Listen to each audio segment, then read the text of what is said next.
All right. Hello, hello. Here we go. Here we go. We're trying something. It's been a minute. We got The Creative Act by Rick Rubin. We've got two live feeds happening at once. So leave a comment and let us know where you're watching this. The answer is either going to be Substack or YouTube. So this is a fun experiment for me. Hi, I'm Jim. I like to start my morning by reading a chapter of The Creative Act by Rick Rubin. Some people start the day by reading the Bible. It's a good idea. I do a lot of Bible stuff in my life, so I need something to ground me in creativity and presence and just focus. This is a great book. I also have a strawberry smoothie because breakfast. It's interesting. So just a comment, playing on two platforms, Substack and YouTube Live at the same time, they frame it differently. Substack cuts in closer and YouTube gives me a little more room. Fun. Okay, well, let's go and give it a go. If you're watching, hello. If you're watching later, hi in the future, from the past. And this chapter is called Listening. We're going to read it, talk about it, see where it takes us. When listening, there is only now. Okay, we're off to a good start. We need a pen. This is how this works. When listening, there is only now. In Buddhist practice, a bell is rung as part of the ritual. The sound instantly pulls the participant into the present moment. It's a small reminder to wake up. While the eyes and mouth can be sealed, an ear has no lid, nothing to close. It takes in what surrounds it. It receives, but can't transmit. I would argue that it does transmit. It's just transmitting internally. I mean, your eyes don't transmit except internally either, right? Anyway. The ear is simply present to the world. When we hear, sounds enter the ear autonomously. Often we're not aware of all the individual sounds and their full range. Okay, there's so much to this. Sounds enter the ear autonomously. You don't tell yourself, well, you can focus your listening, but listening is always happening. Listening and breathing, there's kind of a connection because breathing isn't something you do, it's something you witness as it happens. Listening, Listening is paying attention to those sounds, being present with them, being in communion with them. Though to say that we listen with the ears or the mind might be a misconception. We listen with the whole body, our whole self. The vibrations filling the space around us, the act of sound waves hitting the body, the spatial perceptions they indicate, the internal physical reactions they stimulate, this is all part of listening. Certain bass sounds can only be felt in the body. They can't be perceived by the ears. Listening is more than just the ears. The difference can be noticed when listening to music through headphones instead of speakers. Headphones create an illusion, tricking your senses into believing you're hearing everything the music is offering. Many artists refuse to use headphones in the studio as it is a poor replica of the real-world listening experience. With speakers, we are closer to the sound of instruments in the room, immersed physically in a full sonic spectrum of vibration.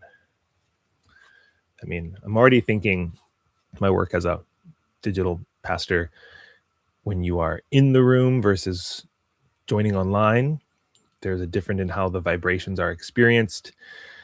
I mean, they can still come out of your speaker, but it's different than feeling the air in the room that's being captured by microphones. So there's something to say about that for sure. Many of us experience life as if we're taking it in through a pair of headphones. Oh, this metaphor. Many of us experience life as if we're taking it in through a pair of headphones. We strip away the full register. We hear information but don't detect the subtler vibrations of feeling in the body. Subtler is a very hard word to say. Subtler, subtler, subtler. Say that out loud. Subtler. Many of us experience life as if we're taking it in through a pair of headphones. We strip away the full register. We hear information, but don't detect the subtler vibrations of feeling in the body. That's good. When you practice listening with the whole self, you expand the scope of your consciousness to include vast amounts of information otherwise missed and discover more material to feed your art habit. Again, this book's all about art, creativity. So what are you taking in? Take in everything is what he's saying. If it's music you're listening to, consider closing your eyes. You may find yourself getting lost in the experience. When the piece ends, you might be surprised by where you find yourself. You've been transported to another place, the place where the music lives. All right, smoothie break. Got more. I love this already, though. I love this notion of listening is being. How did he start it? Is that first line?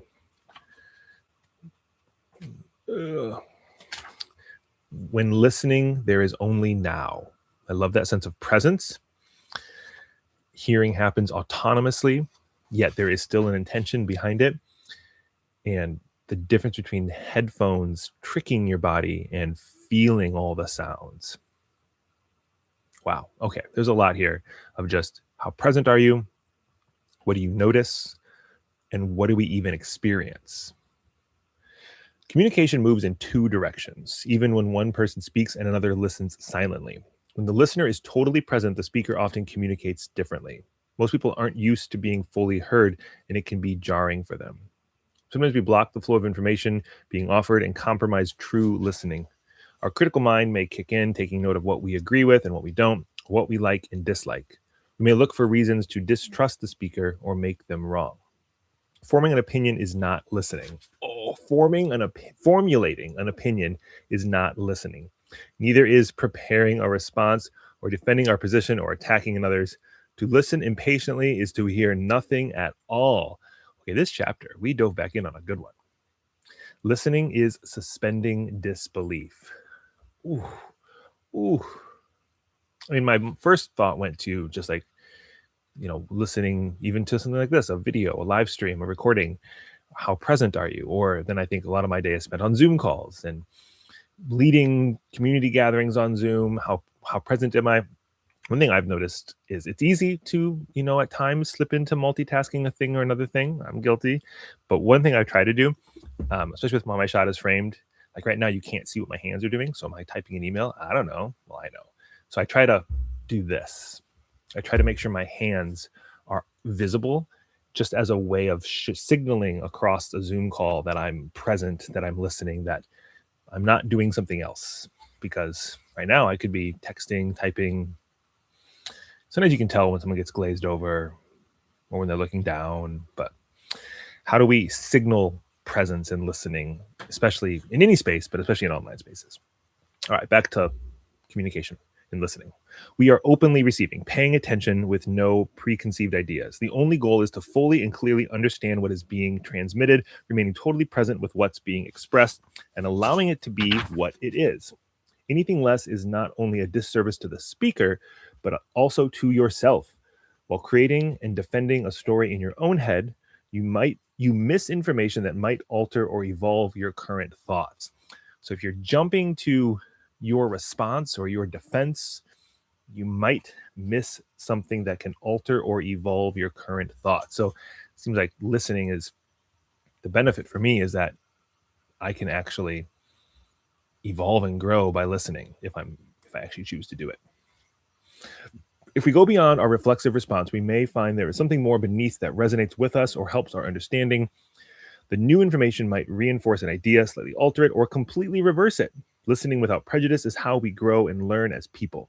More often than not, there are no right answers, just different perspectives. The more perspectives we can learn to see, the greater understanding becomes. Our filter can begin to more accurately approach what truly is rather than a narrow sliver interpreted through our bias. Let's read that paragraph again because I need to listen a little more present with it. I'll be honest, I was thinking about a friend I have coffee with regularly with an intentionality of listening. We have very different points of view on a lot of things, politics, theology, just how we live in the world. We live in the same small town, both dads with two kids. And I was thinking about when are we going to have coffee again and how it was supposed to be this week, but it's probably not going to be this week because I have two sick kids and just on the week off, next week, spring break. So my mind wasn't even listening to the words I was saying. I was thinking about the friend I listened with. Okay, good self-reflection. Listening without prejudice is how we grow and learn as people. More often than not, there are no right answers, just different perspectives. Okay. More often than not always, there are no right answers, just different perspectives. The more perspectives we can learn to see, the greater our understanding becomes. Whew. Our filter can begin to more accurately approach what truly is rather than a narrow sliver interpreted through our bias. Oh, hi, Kelly. I see you. Or Amy, Kelly, and your name popped up. This is me live. This is actually live. So I'm talking, that's in the YouTube chat, by the way. We're on YouTube and Substack. We're live in two places. Regardless of the type of art you're making, listening opens possibilities. It allows you to see a bigger world. Many of our beliefs were learned before we had a choice in what we were taught. Many of our beliefs were learned before we had a choice in what we were taught. That's a little comment on religion and politics. Some of them might go back generations and may no longer apply. Some may never have applied. Listening, then, is not just awareness, it's freedom from accepted limitations. All right, this chapter's up there in my best hits of this book. Am I marking my favorite chapters somewhere? I am. Listening, page 109. Okay, that chapter took me on a trip. So this book, great book, Creative Act, Rick Rubin, listening chapter. I love the nature of listening as a invitation to be present. I love the nature of listening as this thing that's just happening automatically, this autonomous part of myself for those that have the capacity to listen with their ears. But then listening is more than just our ears, listening with our bodies, and headphones trick us into think we're hearing it all, but we're not feeling it all. And listening is a felt, embodied experience just as much as it is through these little receptacles. And then listening to be present, listening not to formulate a response, listening to gain a new perspective, listening to even notice the perspectives that have been imposed on us unconsciously. Not bad for 5 pages on listening. So maybe the question would be, who are we listening to? Who are we tuning out? How do we be present with the voices we're hearing? There's lots of applications for this in just all sorts of life. Online, I think that's where it gets, maybe that's what makes the online side harder, is we don't have the same evolutionary biology to feel the energy in the same way. I have to assume the energy in the comment, the all caps from a president, says something about the way he's saying it. But maybe our empathy would be cultivated differently if we were in the room hearing him actually put those words out of his mouth. Maybe it'd be different for him too. How are we listening to ourselves? That's why I like this practice. This is me reading a book very selfishly just for me, and I'm letting you come along for the ride. And talking out loud helps me read the words differently too. Okay, that's good for today's 13-minute live stream. I'll see you all where I see you all next. If you're watching on YouTube, go watch more videos of mine, please. That'd be nice. Bump the algorithm. I had a rant and run. I called it a runt and run on the video, but I had to edit that out. Rant and run is my latest video there. And over on Substack, I have an article about that video as well too. So go check them all out. So Jesus Wept, Lazarus Story, Changing Who You Are, all those things. I'll see you on the next one. Bye, internet, for now. Talk to you later. See ya.